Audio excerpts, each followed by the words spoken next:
আসসালামু আলাইকুম প্রিয় দেশবাসী। সরকারবিহীন দেশে কেমনে চলি?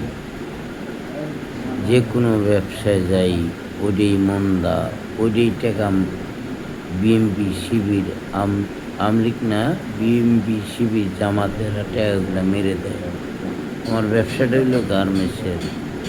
আর কাকে টাকা দেব? এই জামাত শিবির বিএমপি এদেরকে টাকা দিলে কি এই টাকা ফেরত পাবো? তাহলে কি করবো কোন?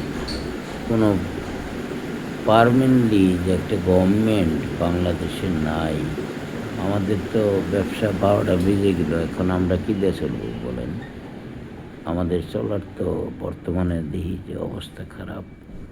কারণ যে দেশে সরকার নাই, সে দেশে কিসের ব্যবসা? সরকারবিহীন ব্যবসা আছে একটাই, সুদের ব্যবসা। কিন্তু সেটাও টাকা মার যায়। আশা করি আপনারা বুঝতে পারছেন। আসসালামু আলাইকুম।